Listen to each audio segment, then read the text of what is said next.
Good morning. Good morning, everybody.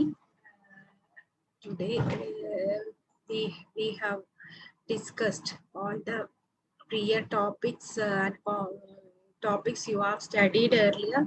That is reversible electrodes, electrode potential, single electrode potential, uh, electrochemical series, its applications, Nernst equation for oxygen electrode, hydrogen electrode, and the thermodynamics of reversible electrodes and cells.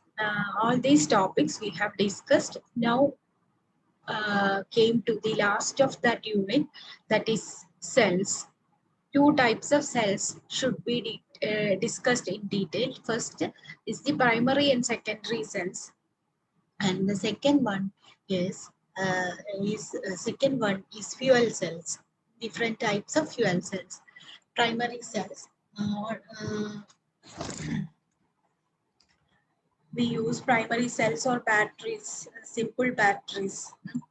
Usually these batteries we use for all portable devices which require power supply, small power supplies.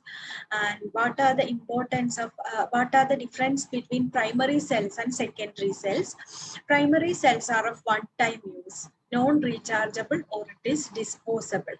Batteries, chemical reactions used cannot be reversed. In primary cells, the chemical reactions used cannot be reversed, and it cannot be used when long periods of storage are required, and lower discharge rate than secondary batteries, and use smoke detectors, flashlights, remote controls. All these small devices use primary cells.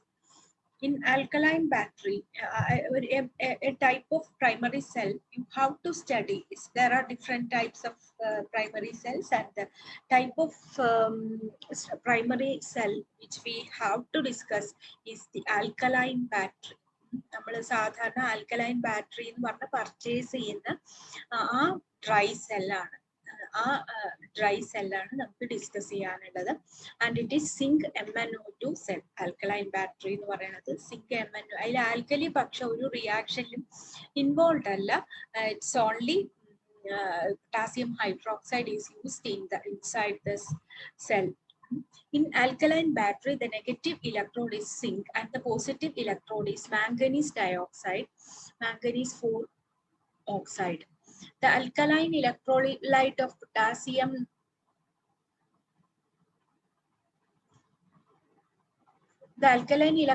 potassium hydroxide remains as equal amounts of OH minus are consumed and produced. അങ്ങനെ വരുന്നോണ്ട് അത് എന്ത് ചെയ്യുന്നില്ല, അത് use ചെയ്യുന്നില്ല. അപ്പൊ ഇതാണ് ഒരു ആൽക്കലൈൻ്റെ നടുവിൽ കാണുന്നതാണ് പോസിറ്റീവ് പോളാണ്.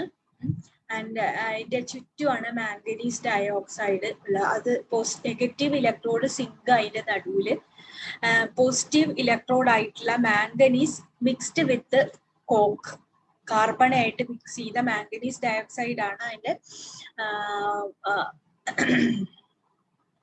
Positive electrode. അത് ചുറ്റുഭാഗത്തായിട്ട് യൂസ് ചെയ്യുന്നത്. പിന്നെ അതിന്റെ പുറത്തായിട്ട് സിങ്കിന്റെ ഒരു പ്ലേറ്റ്, അത് സിങ്ക് ആനോഡ് ഉള്ളില്, പിന്നെ മാംഗനീസ് ഡയോക്സൈഡ് കാഥോഡ് പുറത്ത്. അതിന്റെ പുറത്തായിട്ട് നമ്മൾ എന്തെങ്കിലും കവറിങ് ക്യാപ്പ് ഉണ്ടാവും. പിന്നെ ബാറ്ററിയുടെ നെഗറ്റീവ് ടെർമിനല് ആനോഡിനോട്, നടുവിലുള്ള സിങ്ക് ആനോഡിനോട് കണക്ട് ചെയ്തിട്ടും പോസിറ്റീവ് ടെർമിനല് ചുറ്റുമുള്ള മാംഗനീസ് ഡയോക്സൈഡ് ആയിട്ട് കണക്ട് ചെയ്തിട്ടുമാണ്. പിന്നെ ഇതിലെ ഹാഫ് സെൽ റിയാക്ഷൻ, മെയിൻ ആയിട്ട് സെൽസ് ഒക്കെ ചോദിക്കാറുണ്ട് കേട്ടോ എല്ലാ പ്രാവശ്യം എക്സാമിന്. അപ്പൊ മെയിൻ ആയിട്ട് ഇതിൽ എന്താന്ന് വെച്ച് കഴിഞ്ഞാൽ അതിന്റെ ആനോഡ് എന്താണ്, കാഥോഡ് എന്താണ്, what is the chemical reactions, half cell reactions, and what is the voltage produced, what are the merits and demerits of each type of cell. And the half cell reactions are zinc plus 2OH minus gives zinc oxide plus H2O plus 2 electron, and cathode reaction is MnO2 reacts with water and 2 electrons gives Mn2O3.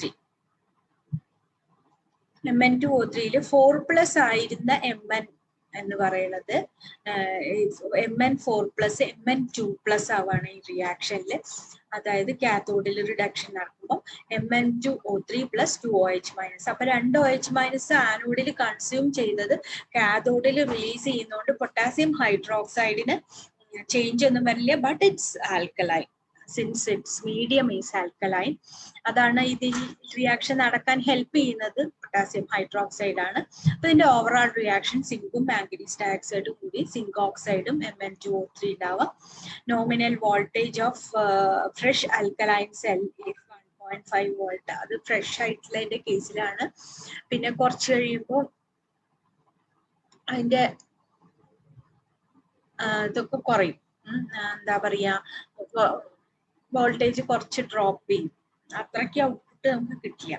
പിന്നെ advantages എന്തൊക്കെയാണെന്ന് വെച്ചാല് വളരെ കുറഞ്ഞ current ആവശ്യമില്ല. ഇപ്പൊ remote control, lot of power വേണ്ടാത്ത എല്ലാ കേസിലും, ഇപ്പൊ റേഡിയോ അങ്ങനെയുള്ള എല്ലാറ്റിലും നമുക്കിത് വളരെ സ്യൂട്ടബിൾ ആണ്.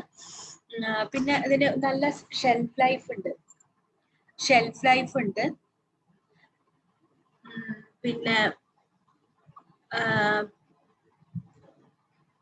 പക്ഷെ എന്താന്ന് വെച്ച് കഴിഞ്ഞാല് നമ്മൾ ഷെൽഫ് ലൈഫ് ഒക്കെ ഉണ്ട്, പക്ഷെ നമ്മൾ ആ ഡിവൈസിന്റെ ഉള്ളിൽ അതങ്ങനെ ഒരുപാട് കാലം വെക്കാതിരിക്കുന്നതാണ് നല്ലത്. പിന്നെ ലൈഫ് സ്പാന് വളരെ കൂടുതലാണ്. അതിന്റെ കൂടെ അതുപോലെയുള്ള ഡ്രൈ സെൽസിനെ അപേക്ഷിക്കുമ്പോൾ ആൽക്കലൈൻ ബാറ്ററീസിന് കൂടുതലാണ്, ലൈഫ് സ്പാന് കൂടുതലാണ്. അതുപോലെ തന്നെ it will work in low temperature as well. And the cost of alkaline battery is much less than other sophisticated ones. That is, they are cheap.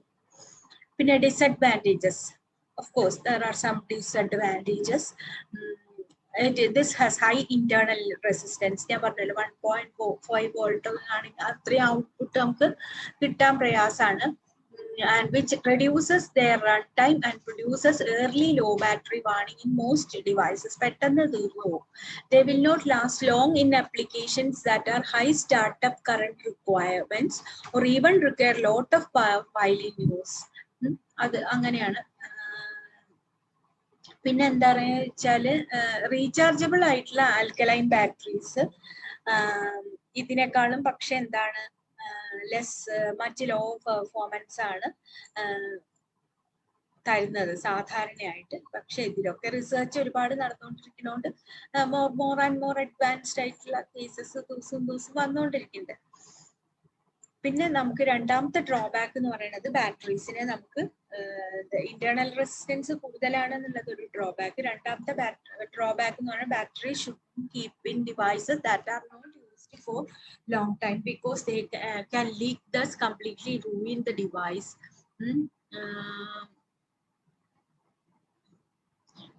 പിന്നെ എന്താന്ന് വെച്ച് കഴിഞ്ഞാൽ പിന്നെ വേറൊരു ഡിസഡ്വാൻറ്റേജ് എന്താന്ന് വെച്ചാൽ നമ്മളിപ്പോ ലിഥിയം ബാറ്ററീസ് ഒക്കെ ആണല്ലോ ഇപ്പൊ വരുന്നത്. ലിഥിയം ബാറ്ററീസിനൊക്കെ അപേക്ഷിച്ച് നോക്കുമ്പോൾ ആൽക്കലൈൻ ബാറ്ററീസ് വളരെ ബൾക്കിയാണ്.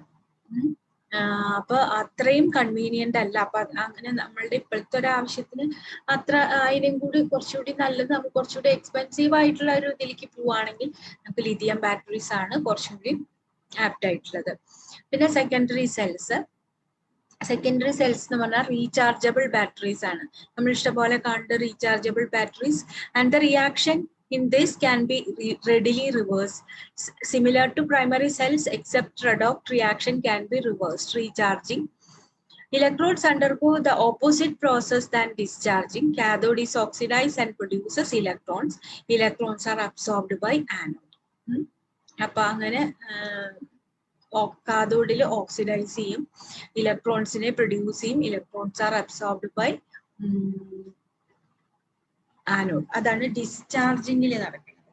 ചാർജിങ്ങിൽ നടക്കുന്നത് സാധാരണ പോലെ തന്നെ കാഥോഡിൽ റിഡക്ഷനും ആനോഡിൽ ഓക്സിഡേഷനുമാണ്. പക്ഷെ എന്താണ് ഇതിൽ നടക്കുന്നത് റിവേഴ്സ്. ഡിസ്ചാർജിങ്ങിൽ നടക്കുക കാഥോഡ് ഓക്സിഡൈസ് ചെയ്യപ്പെടും, ആനോഡ് റിഡ്യൂസ് ചെയ്യപ്പെടും. അങ്ങനെയുള്ള ഒരു പ്രോസസ്സാണ് ഡിസ്ചാർജിങ്ങിൽ നടക്കുക. അതിൽ നമുക്ക് 3 ടൈപ്പാണ് പഠിക്കാനുള്ളത്. 3 തരം 3 സെക്കൻഡറി സെൽസ് ആണ് പഠിക്കേണ്ടത്.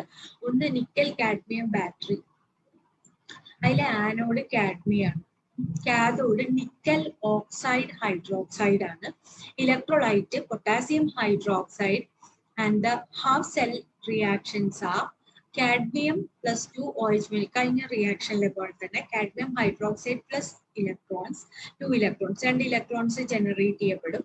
If these 2 electrons will be consumed by cathode, 2 NiOOH, nickel oxide hydroxide plus 2 electron, 2 NiOH twice plus 2 OH minus. The overall reaction during charging and discharging. അപ്പൊ അതായത് ഡിസ്ചാർജിങ്ങിന്റെ സമയത്ത് 2 NiOOH plus cadmium plus 2 H2O gives 2 NiOH twice CdOH twice. ഇതാണ് overall reaction. അത് ഒന്ന് forward reaction ചാർജിങ്ങും reverse reaction എന്ന് പറയുന്നത് ഡിസ്ചാർജിങ്ങും ആയിരിക്കും. പിന്നെ nickel cadmium cells have nominal charge potentials of normal charge potential of 1.2 volts. Safe temperature range, ഇതിനൊരു temperature range safe ആയിട്ടുള്ളത് -20 degree centigrade and 45 degree centigrade. ഇതിന്റെ ഇടയിലാണ് സേഫ് ആയിട്ടുള്ളത്. വലിയ കൂടാനും പറ്റില്ല, വല്ലാണ്ട് കുറയാനും പറ്റില്ല. പക്ഷെ അതിന്റെ കംപ്ലീറ്റ് ആയിട്ട് ഡിപ്ലീറ്റ് ചെയ്യപ്പെടുന്നത് വരെ അതിന്റെ ടെമ്പറേച്ചർ, അതിന്റെ വോൾട്ടേജ് എപ്പോഴും 1.2 വോൾട്ട് ആയിരിക്കും. And they have ability to deliver full power output until end of the cycle. അതാണ് നിക്കൽ കാഡ്മിയം സെൽസിന്റെ ഏറ്റവും വലിയ അഡ്വാൻറ്റേജ് എന്ന് പറയുന്നത്. അതിന്റെ അവസാനം വരെ it can give constant output. മറ്റേതിപ്പം നമ്മൾ പ്രൈമറി സെല്ലൊക്കെ ഡിസ്കസ് ചെയ്തില്ലേ, ആൽക്കലൈൻ സെല്ലിന്റെ ഒക്കെ അവസാനം ഇതുപോലെ ലോ ബാറ്ററി പറഞ്ഞുകൊണ്ടിരിക്കും. പക്ഷെ ഇവിടെ അങ്ങനെ വലിയ അവസാനം വരെ കോൺസ്റ്റന്റ് വോൾട്ടേജ് തരും. Have consistent powerful delivery throughout the entire application, very low internal resistance and low voltage per cell.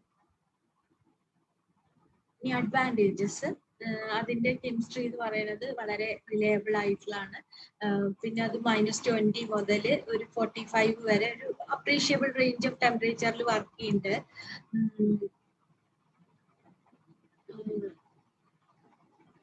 പിന്നെന്താ വെച്ചാൽ കുറെ കാലം ഷെൽഫ് ലൈഫ് കൂടുതൽ, കുറെ കാലം സൂക്ഷിച്ചാൽ പിന്നെയും അതേ പെർഫോമൻസ് തന്നെ തരും.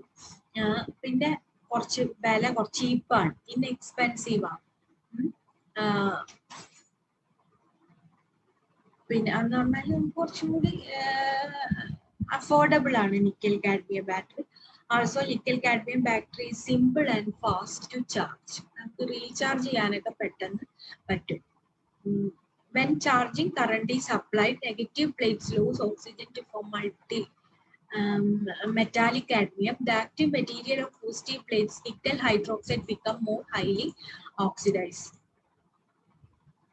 And during discharge, positive plates slowly give up oxygen reactively by negative plates.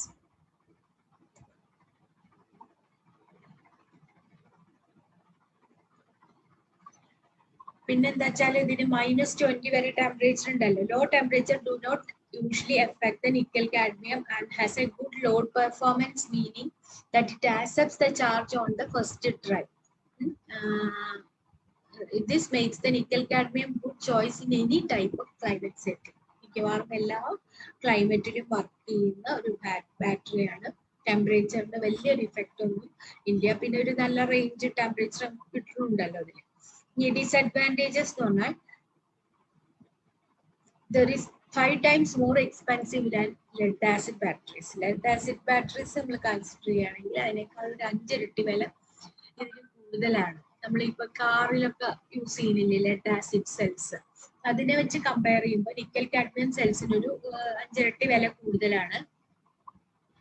പിന്നെ നമ്മളെ ന്യൂവർ സീരീസിലുള്ള പല ബാറ്ററീസും നമുക്കുണ്ട്. അതിനായിട്ട് കമ്പയർ ചെയ്യുമ്പോൾ it has relatively low energy density, and the materials are toxic and recycling infrastructure for larger nickel cadmium batteries is very limited. അപ്പൊ നമുക്ക് എന്താ വെച്ചാൽ ഇതിന്റെയൊക്കെ മെറ്റീരിയൽസ് റീസൈക്ലിങ് ടോക്സിക് ആയിട്ടുള്ള മെറ്റീരിയൽസ് ആണ്. ഇതിൽ നിന്ന് ഉണ്ടാവണതൊക്കെ. പക്ഷെ ഇതിന്റെ റീസൈക്ലിംഗ് ഒരു പോസിബിലിറ്റി വളരെ കുറവാണ്.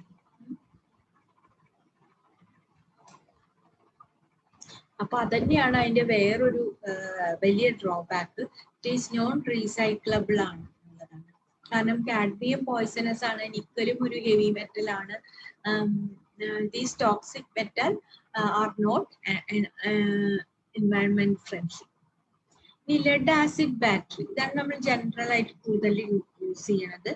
ആനോഡ് പോറസ് ലെഡ് ആണ്, കാഥോഡ് lead dioxide ആണ്, and the electrolyte is sulfuric acid, 6 molar sulfuric acid. അതാണ് നമ്മൾ സാധാരണ ലെഡ് ആസിഡ് ബാറ്ററിയിൽ. ബാറ്ററി വാട്ടർ ഒക്കെ ഉണ്ടാവും, ബാറ്ററി വാട്ടർ ആഡ് ചെയ്യും അല്ലെങ്കിൽ ബാറ്ററി ആഡ് ചെയ്യും.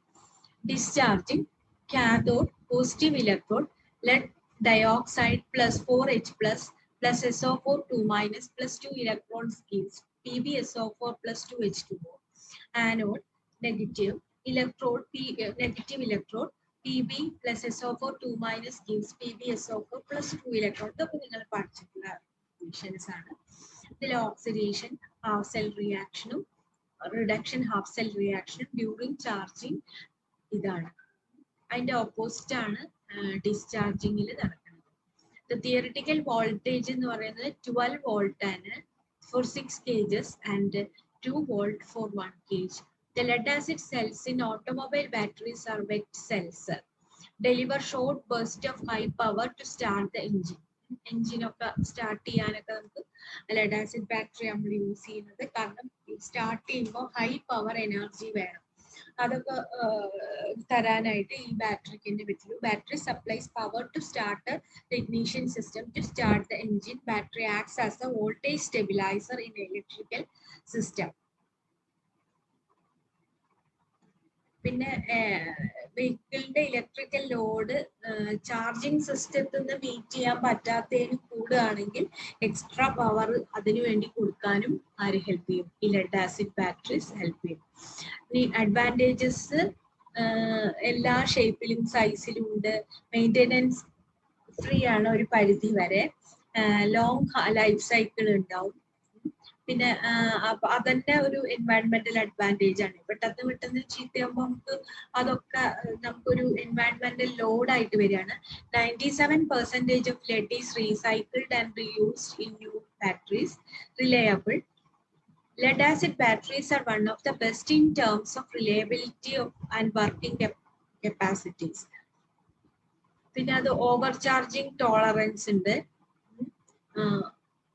അതായത് സ്ലോവും ഫാസ്റ്റും ആയിട്ടുള്ള ഓവർ ചാർജിങ് കണ്ടീഷൻസ് ഇതിന് അഫോർഡ് ചെയ്യാൻ പറ്റും. പക്ഷെ അത് മറ്റു പല ബാറ്ററീസിനും അത് പറ്റില്ല. പിന്നെ ഇതിന് ഫുൾ ചാർജ് വേണം. ഒരുപാട് കാലം നമ്മളത് ഇനാക്റ്റീവ് ആയിട്ട് വെക്കുകയാണെങ്കിൽ അതിന് ഫുൾ ചാർജ് വേണം. പിന്നെ storage capacity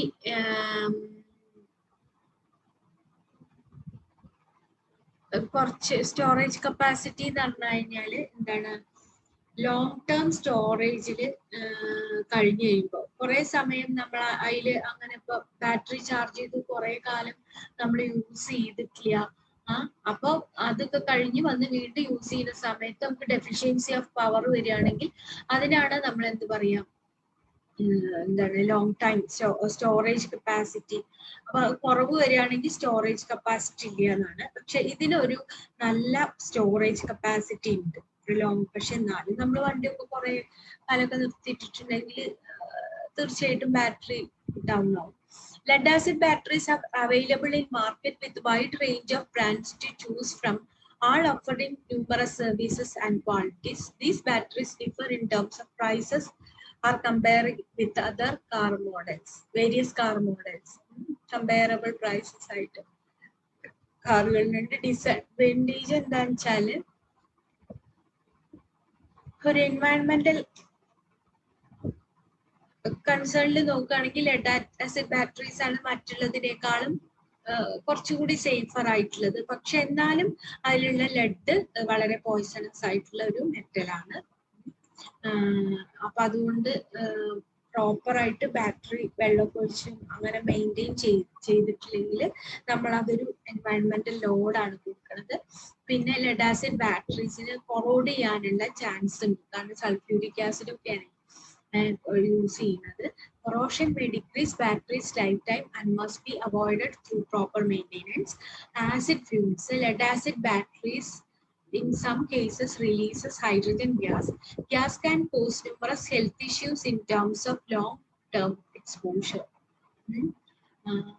The acid fumes വരുന്നത് ഒരു പ്രശ്നമാണ്. Normally with cells have vents open allowing gas to escape.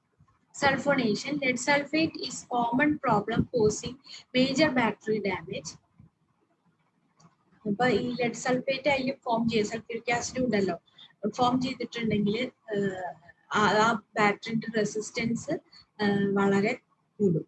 അപ്പൊ അതിന്റെ ആ ഒരു ഔട്ട്പുട്ട് കുറയും. Lead is heavier compared to alternative elements. ഇപ്പൊ നിക്കലൊക്കെ ആയിട്ടാണെങ്കിൽ കമ്പയർ ചെയ്ത് കഴിഞ്ഞാൽ ലെഡ് ഒരു ഹെവിയർ മെറ്റൽ തന്നെയാണ്. പിന്നെ അടുത്ത ടൈപ്പ് ബാറ്ററിയാണ് NiMH ബാറ്ററി, nickel metal hydride battery. NiMH battery is a type of rechargeable battery. The chemical reaction and positive electrode is similar to that in nickel cadmium cell, with both using nickel oxyhydroxide. However, the negative electrodes use hydrogen absorbing alloy instead of cadmium.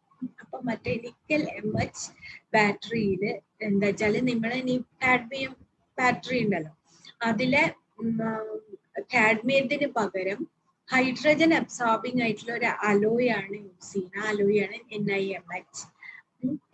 NiMH battery can have 2 or 3 times capacity of an equivalent size nickel cadmium, and its energy density can approach that of lithium ion battery. The negative charging electrode reaction occurs in a NiMH cell is H2O plus M plus electron gives and regives OH minus plus MH. The charge reaction is red left to right, and the discharge reaction is red right to left on positive electrode. Nickel oxyhydroxide is formed. ഇതൊക്കെയാണ് ഇതിലെ reactions. ഡിസ്ചാർജിന്റെ സമയത്ത് negative hydrogen is negative ഇലക്ട്രോഡിൽ hydrogen is desorbed and combines with the hydroxyl ion to form water.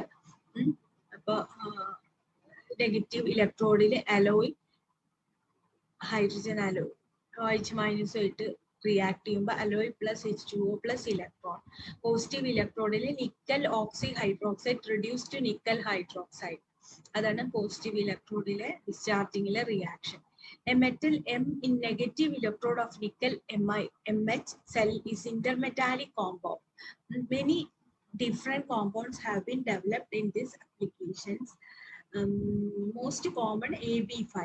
A is the rare earth mixture of lanthanum, cerium, neodymium, praseodymium, and B is nickel, cobalt, manganese, or aluminum. Some cells have higher capacity negative electrode materials based on AB2 compounds, whereas A is titanium or vanadium and B is zirconium or nickel modified with chromium, cobalt, iron, or manganese.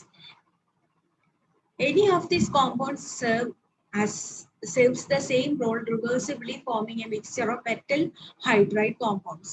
When overcharged at low rates, oxygen produced at the positive electrode passes through the separator and recombines at the surface of the negative. Hydrogen evolution is suppressed and the charging energy is converted to heat. The process allows NiMH cells to remain sealed in normal operation and to maintenance free. പൊതുവെ കുറച്ചുകൂടി maintenance free ആണ് ബാക്കിയുള്ളതിനേക്ക് compare ചെയ്യുമ്പോൾ. ഇതിന് ഒരു alkaline electrolyte ആണ് ഇതിന്റെ കേസിലുള്ളത്, potassium hydroxide. അതേപോലെ positive electrode nickel hydroxide and the negative electrode is hydrogen ions or protons. The hydrogen ions are stored in a metal hydride structure, that is the electrode.